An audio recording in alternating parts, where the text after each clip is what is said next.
Well, let's get started. All right, so welcome everyone again, or at least Lisa, to By the Father. So yeah, so any questions you have, Lisa, go for it. Sure. So one question I had is, why is it that you don't have to be a priest to become a cardinal? Yeah, so the definition of a cardinal is defined really by canon law, right? So when we look at like these distinctions between different clergy and what the role of a cardinal is, there really is nothing in this book that dictates that a cardinal is required to be clergy. So because what the cardinal is just a advisor to the Pope. Now, in recent tradition, since the cardinals just happen to be clergy, typically they're bishops, they've been determined to be kind of part of the clergy of Rome. And this goes back to an ancient tradition where the Pope and the bishops were typically voted on by the people, right? So the Pope for centuries was actually voted on by the people of Rome, then by the clergy of Rome, primarily just the priests and deacons, right? And then it became part of the act of the College of Cardinals, right? With that kind of tradition that the cardinal was always a clergy of Rome, right? But from the distinction, from the actual coming about of the new Code of Canon Law, which came out in 1983, there's nothing that dictates that a cardinal needs to be clergy. And so it's kind of an interesting I don't want to say it's necessarily a novelty, because the cardinals have always been considered to be the advisors to the Pope. But it kind of makes an interesting question as to whether anyone can be a cardinal. So I think it's kind of open. That's not really, there's nothing really dictated by any anything canon law currently, or any encyclical came out from any of the popes in recent years that actually indicate that. As a matter of fact, that the famous example, and it's kind of questioned, like some people think is legend, but there's actually apparently documentation to show this, that John Paul II actually asked Mother Teresa to be a cardinal. And of course, Mother Teresa said no, because that would take her away from her ministry, right, to the dying poor. So she declined. So that kind of led a question about, okay, well then, what does that mean? Can anyone then become a cardinal, even though they're not ordained? And so the sections that are pertinent here in the Code of Canon Law is Canon 349 and on in that section. So 349 talks about the cardinals of the Holy Roman Church. So the cardinals of the Holy Roman Church constitute a special college whose responsibility is to provide for the election of the Roman pontiff in accord with the norm of special law. The cardinals assist the Roman pontiff collegially when they are called together to deal with questions of major importance. They do so individually when they assist the Roman pontiff, especially in the daily care of the universal church by means of the different offices which they perform. So these are like the different dicasteries, and what they call congregations in Rome. But again, we actually just had recently lay people that have been appointed to these particular positions. So for instance, the diplomatic corps of the Holy See, the second highest position actually was given to a lay woman, right? Which traditionally has been held by a bishop or a cardinal. So we see that this is kind of an aspect that has actually been kind of changed in recent history. Now they talk about the three ranks of cardinals. There's episcopal rank, with the size of suburban church, right? So basically a church within Rome. So there also is presbyteral or diaconate rank, but it doesn't necessarily, you don't necessarily get to have that title in order to be a cardinal though either. And see, what it kind of assumes a lot of these is that the cardinals are actually clergy, but yeah. But I mean, that's never really been something that's been clearly defined in canon law. So for instance, so 351 says that those promoted as cardinals are men freely selected by the Roman pontiff, or at least in the order of the presbyterate, and are especially outstanding for their doctrine, morals, piety, and prudence in action. Those, however, who are not yet bishops must receive episcopal consecration. But see, that was also negated too, because we've had different cardinals recently who actually haven't been made bishops either. So, and then what takes precedence here is number 2. Cardinals are created by a decree of the Roman pontiff, which is published in the presence of the College of Cardinals. From the time of this publication, they are bound by the duties to possess the rights defined in law. Then number 3 says, when a person has been promoted to the dignity of cardinal, his creation is announced by the Roman pontiff, who, however, reserves the person's name in pictore, in the chest. That deals with like kind of secret balance. Sometimes cardinals named secretly, like in the case of China. There's been several cardinals named in China who the names were not released. Right. Yeah, and so it's kind of an interesting thing that even though it says in canon law that they have to be men in the presbyteral rank, we've already seen that the Pope can actually overcome that. He does not necessarily have to follow that law. He can change that if he so desires, which is the case we saw with John Paul II and Mother Teresa. So the thing about canon law, which is kind of interesting, that it can be dispensed by proper authority. And the Holy Father is always proper authority, right? So that's kind of, yeah, so that's really the reason why, because it's really more the role of what the cardinal does rather than who the cardinal is. Mm-hmm. So a bishop, a cardinal priest, or a cardinal deacon, yes. and only cardinal bishops hold jurisdiction over a church, but the deacons are more in the administrative side. They could be. They could be. So the title of cardinal priest or cardinal deacon, they're still cardinals, but yeah, they don't actually have a church to where they're actually named as a pastor, right? They may have some other role within the dicasteries or the congregations in the curia. Yes, that's very true. But very rarely does that happen. It's typically the cardinals are bishops that have been named by the Holy Father. Mm-hmm. But they don't have to be. And that's kind of the thing that's kind of weird, is that the Pope can dispense of that requirement and really name whoever he wants to that position. Now, they can't be ordained, right? So in other words, if you, Lisa, were being named a cardinal, you would not have the title of cardinal, bishop, priest, or deacon. You just have the title cardinal, right? And you would still presumably have the rights of a cardinal, meaning you may head up a dicastery, you may head up a congregation, and you would also be responsible for electing the Pope upon the death or resignation of the Holy Father. So how is it determined where the cardinals go? So I'm seeing there's currently 211 cardinals, and in the United States there's 4. No, that's archbishops. Well, you mean open sees, open dioceses, you mean? Yeah. So yeah. There's like 200 wide.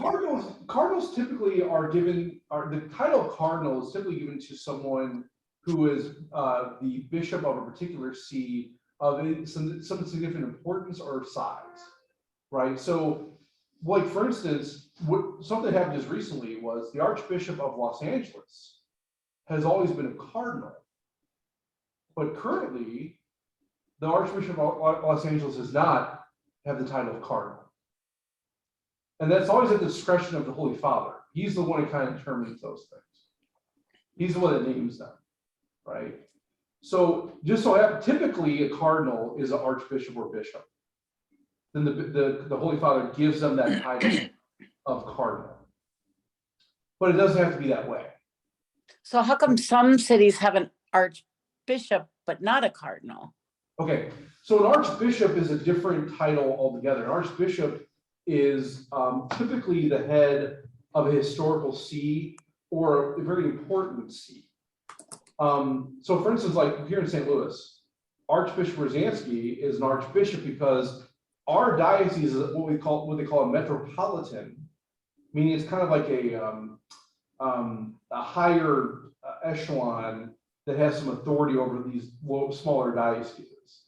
And that only comes into fruition when there's like an issue. Let's say a bishop dies in a particular diocese, and to make sure there's still a congruent leadership, the metropolitan diocese will kind of like run things until a new bishop is named, or at least oversee to make sure that things are going smoothly, right? And the leaders of those particular places are called archbishops. And the only difference between a bishop and archbishop is a bishop is in charge of a diocese, and an archbishop is in charge of an archdiocese. That's it. Now, typically, archdiocese, you don't typically name someone right away to an archdiocese. Sometimes, like what happens here in St. Louis, it's usually a more experienced bishop that's made the archbishop. And also, it's also defined, the role is also defined by a particular garb that's worn in liturgy called a pallidum. And you'll see, like, and when Master the Archbishop presides, he has this kind of woolen, almost like a collar with like two flaps down the front and the back. And there's actually nails, like kind of these 3 nails are put in it. And that's actually the garb of an archbishop. A bishop would not receive that. But then certain bishops, depending on what the Holy Father wants to do, we make cardinals if he so desires. But it's not like an automatic thing, right? So like, like here in St. Louis, we had like, there was a time we actually had cardinals were archbishops here. And the title would be Archbishop, first name, cardinal, last name. But because we've had a smaller population, but we still have that historical significance, we've always had an archbishop, but we may not necessarily have a cardinal. But to be the Pope, you have to be a bishop. Yeah. You have to be able to be ordained a bishop. So in other words, any Catholic male can be elected to the papacy. Any Catholic male, right? So in order to be the Pope, you have to be able, once you're named the Pope by the College of Cardinals and you accept it, you are then the Pope. That's it, right? Now, after you take on that role, you'd have to be ordained deacon, priest, bishop if you're not already, right? But let's say someone was named the Pope, and before they could get ordained, they died for whatever reason. They would still be the Pope, right? They still would have that rank of Pope of the papacy, that title. It's so interesting to me that, Pope or Cardinal that don't necessarily have to be a priest. Seems like that would one require. Yeah. Well, again, they would have to be able to be, right? Yeah. So for the papacy especially, they would have to be able to be ordained to that position, right? But there may be a time between they're named the Pope and they're actually ordained, or they would still be the Pope and not actually the Bishop of Rome. Because that leadership always needs to be maintained, right? There always has to be a head, always, right? And so that's where the College of Cardinals, our responsibility really kind of comes out. But yeah, even though a woman could be a cardinal, she couldn't be the Pope because she's not able to be ordained. And that's kind of the big difference.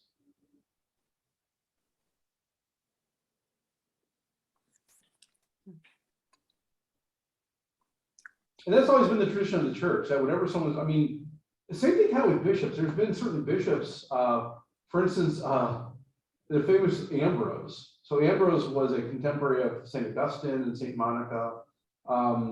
He was the Bishop of Milan back in the fifth and fourth century mostly, fourth century. And so he was elected to the Bishop of Milan as a layman.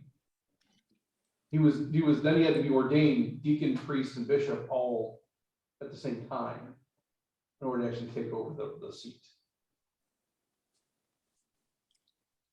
Hmm. Yeah. Now, nowadays, that would be very, very, very rare, right? Because now there's a clear, you have to be one before the other, before the other.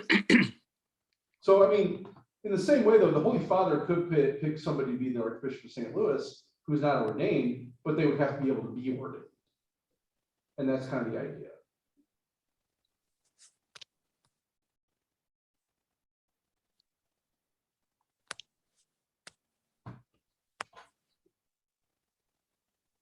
Does that answer the question? Yep. Yep. Great. Anything else? I see Rich joined. Yeah. Hey, Rich. Is that Rich Fava? No, Rich Beischer. Oh, hey, Rich. How's it going? I'm hanging in there. How's Deb? She's close to you at the Gabriel house. Oh, okay, good. Yeah, yeah. So we were talking, when we do our, is it okay to ask? Yeah. Okay. So nobody's there with you downstairs? Oh, nice. I guess maybe it's not nice. Maybe it's not good. I don't know. So when you do you do your prayer before meals, you do, blessed soul Lord, thee as I give about to receive from thy body through Christ our Lord, amen. And then you say, may the souls of the faithfully departed through the mercy of God rest in peace, amen. Why don't we just say, may the souls of all the departed through the mercy of God rest in peace, amen? Oh, you could. I mean, so when it comes to like these are really called devotional prayers, right? I mean, Would you say devotion? Let me turn my volume up. Oh, sorry. Yeah, let me pull the microphone closer. Maybe that might help you. Yeah, what we're talking about here is devotional prayer. So saying grace before meals is devotional, right? No, you're not necessarily obligated to say grace before meals. So in other words, it's not a sin, right? If you didn't say grace before you started chowing down, right? Right, right. Yeah. So really, so what that means is you can say that any way you deem proper. There is like a rote prayer that's kind of given, but there's nothing saying you can't choose your own grace prayer or how you do it. Like Debbie said, well, why don't we just say all the departed? And I said, well, I don't know. I said, ask Father Mark. Yeah. No, I mean, you could. I mean, it's funny thing is like also too, sometimes that prayer is like some people pray that prayer after the meal. Right? Yes. Yeah. Yeah. Are you talking about after the meal or like after you say the grace? No, I'm saying after the meal. We say it before the meal, obviously. Yeah. And again, that there's no direction as far as what's right and what's wrong. It's just, hey, whatever feels appropriate to you. Right. So in the same way, if you have different wording that you think is more appropriate, fine. Okay. Yeah. So my next question is, all things new. Okay. Yeah. So I filled the index out, wasn't hard, but what was disappointing, no place to put comments. Yeah.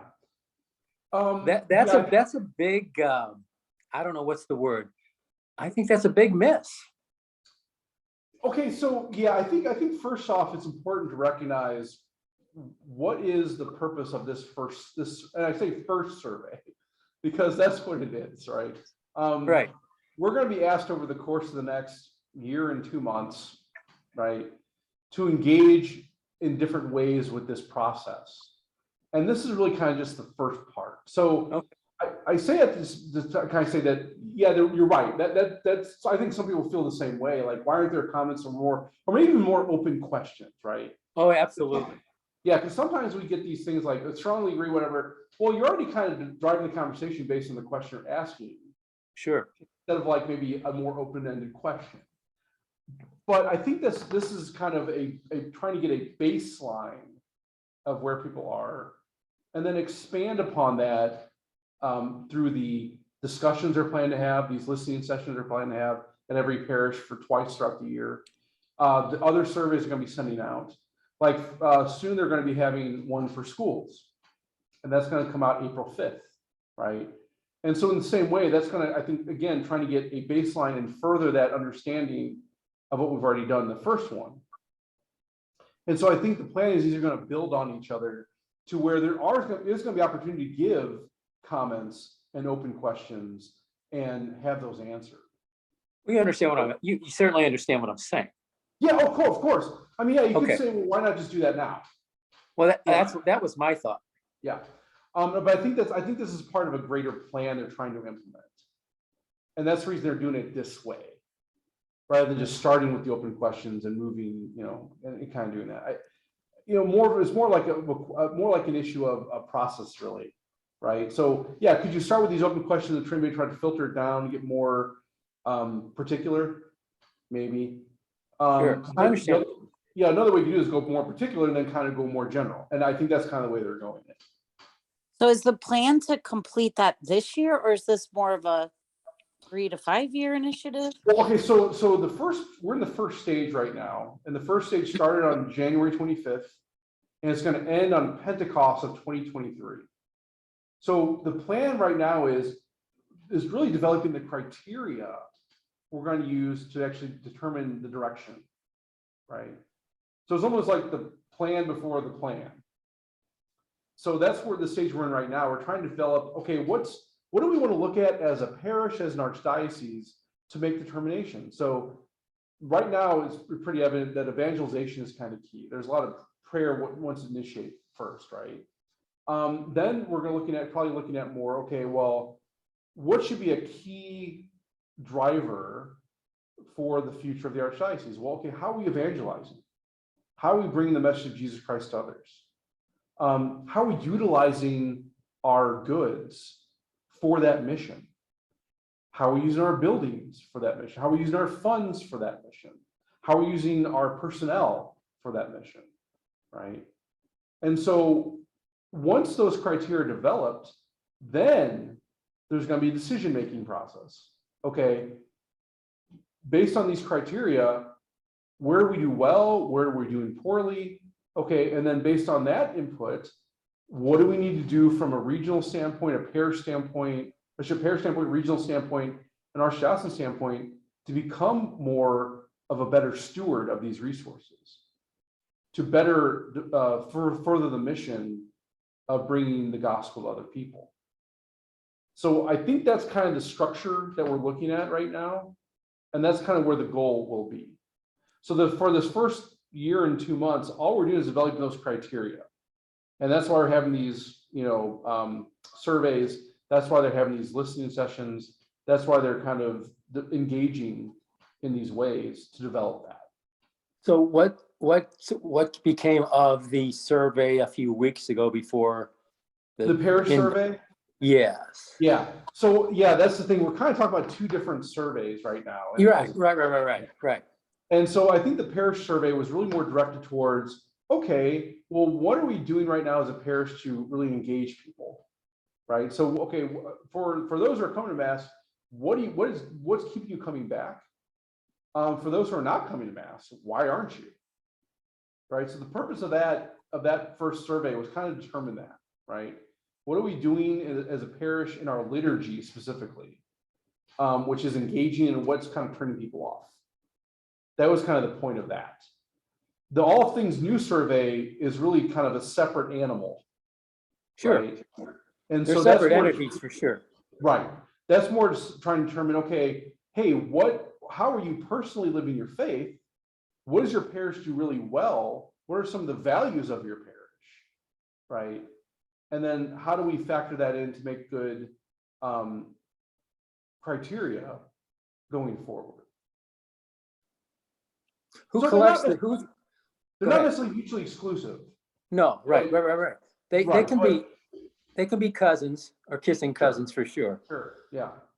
So who's collecting the parish survey?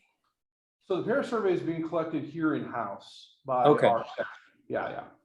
Gotcha. And the All Things New survey is being collected by on our archdiocesan level. LDI, Sure. That's the management firm that's taking that in. Right. Gotta have your consultants in there, Father. Yeah. Yeah, like I said, there's a kind of discussion about, do we really need someone to come in? I don't know. That's kind of above my pay grade part. I know that they have experience doing this, or at least they've experienced starting to do this. one of the challenges with LDI I think right now, and people are kind of maybe concerned about, is that they don't necessarily have a final product to present. Partially because when this kind of started, the dioceses that kind of initiated were kind of, I won't say the guinea pigs, but the first people going through it, they haven't gone through a full process yet. Right. So typically, all things said, the entire thing is supposed to take from like 8 to 10 years. And so we're just on year 1. Sure. And so some of these other dioceses are maybe year 5. And so they've gone through the implementation process, or going through the implementation process, and kind of giving feedback as far as how that's working, what's going well, what isn't. And then even then they may have to refine that in a different way before it's all said and done. Right. Yeah. Okay. All right. Well, that's all I had. I think I'll Okay. run. All right. I'll give you your time back, but thank Thanks you. for coming in, Rich. Appreciate it. All right. See you later. All right. Bye. Bye. Yeah, thanks, Father Mark. I'm gonna hit up the ACTS team meeting Sounds good. All right, Lisa. Thanks for coming. today. All right. We'll see you. Bye. Bye.